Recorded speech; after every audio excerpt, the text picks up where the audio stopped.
Jim is a native Arizonan who grew up near Kingman, Arizona. And as he told you, he's descended from a lineage of fine artists. Growing up, he was fascinated by Western cowboy and Native American history. And after 3 years in the U.S. Army and attending ASU on the GI Bill, studying art, history, and literature, he graduated with a BFA in 1978. He founded Mars Alternative Gallery, and an active participant in the burgeoning downtown Phoenix art scene. In 1985, he became president of Adetzlan Inc., a nonprofit arts organization which is still active today. After completing his MFA at ASU in 1990, his art activity expanded still further, obtaining lifetime teaching certificate from Rio Salado Community College, managing Scottsdale Galleries, writing for Indian Country Today as arts editor, and hosting Adetzlan Presents, where he interviewed and documented art luminaries Fritz Scholder, Robert and Mary McCall, Philip C. Curtis. He taught Mesoamerican art history at Phoenix College, using the books of renowned Mexican artist Miguel Covarrubias, his granduncle, as an important resource. He's often labeled as the fastest brush in the West. Jim paints with lightning speed, churning out paintings of his heroes, famous people, life-altering events, and intimate portraits of his friends and family. He has an uncanny ability to create presentations of live painting demonstrations while talking succinctly about the process unfolding or points of art history. I just can't imagine how he does that. As a writer, his screenplay, Sage Woman, is the fictional history of a woman gunfighter circa 1870s. It's in pre-production for filming. He's co-author of Visions of My Land with Michelle Sarda, and his Cocapella Opry, Grand Old, and his Cocapelli Opera, Minnie Pearl, a collaborative music theater and mixed media stage video production, is scheduled for performance in October 2015. Covarrubias is a 21st century Renaissance man.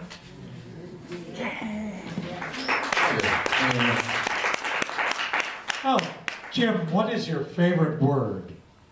Renaissance. Am I surprised? What's your least favorite word? No sale on the streets. What turns you on? Rock and roll. And what turns you off? Gosh, nothing so far. I've liked everything so far. I think, honestly, I think what turns me off, I think, are people who are unaware of how important art is. You know, just some folks, and they can be very powerful people. They don't understand the importance of having art in the community. I think if anything turns me off about folks, especially in America, because you find there's a different attitude towards art in other countries, but in America sometimes we can put art as a secondary necessity. And I think that art and communication is our vital necessity right now. What sound or noise do you love? You know, I was just up into the mountains a couple of days ago, and I love the sound of all them little birds and buzzing of bees and all that.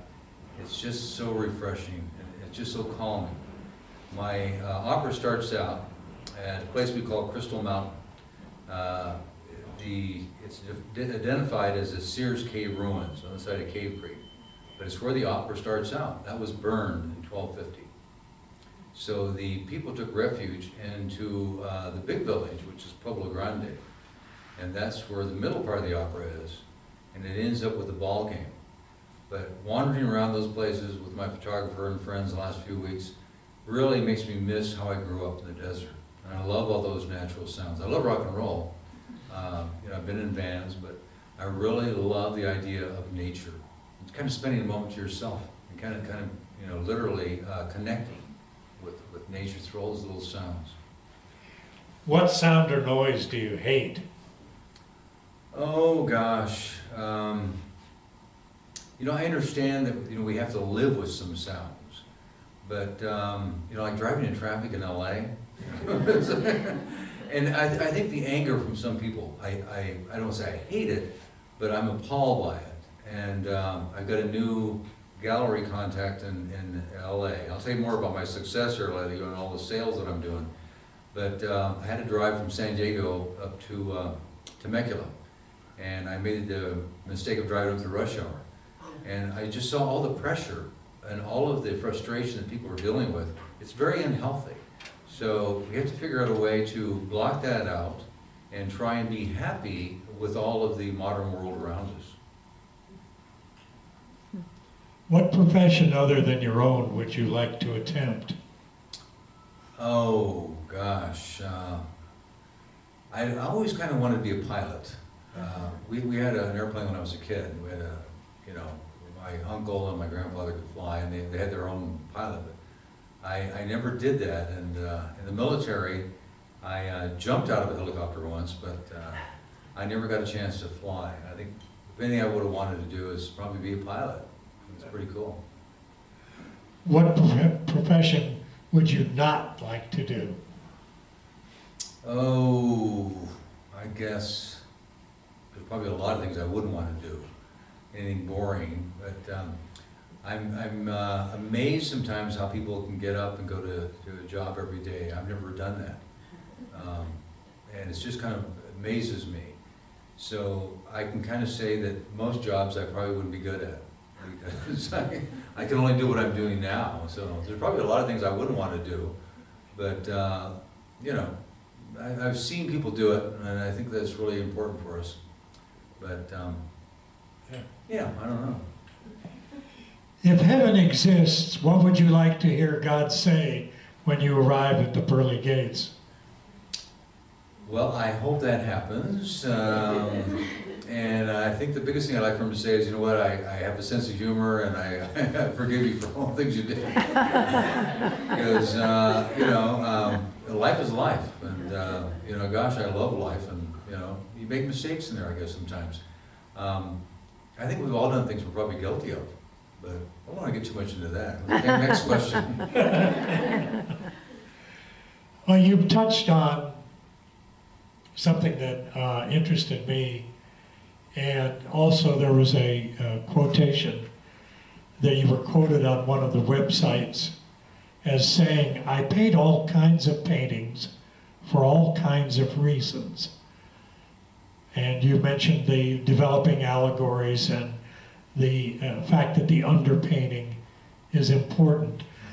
And it occurred to me that there are a lot of us that work with materials, creating images that are inspired almost by the material itself. And I just wondered how big a part paint itself plays in your creative process. Well, you know, some of the paintings you've seen me do here were done on other paintings.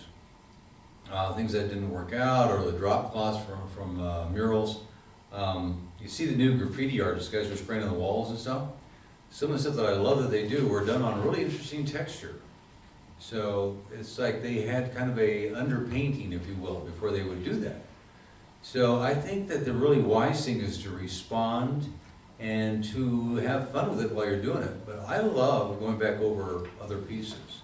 And maybe I'll make a confession here. I go to yard sales every weekend, and I buy paintings of things that I would never paint. And if they're real good, I'll keep them in my collection. But if they're kind of like not so good, I paint over them. I use them as an underpainting for other things that I do. And I feel kind of guilty about it. You know, I'm telling people, say, "Wow, you really like my painting of a sunset?" I'm going like, "Pretty cool." And I'm thinking, when I get this home, I'm going to do this and that to it, which I think is real fair. because I certainly sell for a lot more than they did, you know. But it isn't to put them down, it's just that I love painting and using ideas that are already started by somebody, you know, it's kind of cool. It's kind of like an Indian way, and one of the fun things we do in a circle is somebody will start a story. The next person's got to add a line to it. The next person's got to say something about it. And it really gets to be humorous and funny, and it gets to be, you know, kind of revealing about what people are thinking, but it's something you wouldn't expect. And I think that's what art should be. You don't really have to plan it or try and finish it. You should experience it. You know, have some fun while you're painting it. So when I was teaching at Phoenix College and ASU, you know, I taught art history, but I also taught painting. I would have my students loosen up, especially at the first. When I first started, they would say, okay, here's a still life. And you'd paint a still life. And it's cool, you're learning about, you know, light, and you're learning about texture and whatnot. But I was so bored by doing that, I was like, oh my God. So for my students, I say, just splash some color on the canvas. I don't care what it is. And then start thinking what you're going to paint on it, or in it, or around it, or part of it. That to me was more revealing about what they knew and what they didn't know. And it was more revealing about what they wanted to paint. I think there's things that we want to make, but we kind of have to discover this sometimes. And you know, the other thing is, how do you put your own twist on it? I don't care what it is, how do you put your own twist on it? And that sometimes takes a little bit of freedom. You've got to kind of let it go. The other thing is never listen to somebody saying it's good or bad. You know, that doesn't matter to you as an artist. It shouldn't matter.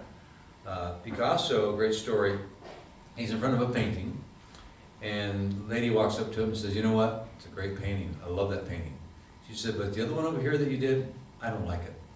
And he goes, you know what, a lot of people like the painting you like, but not everybody's smart enough to like the other one.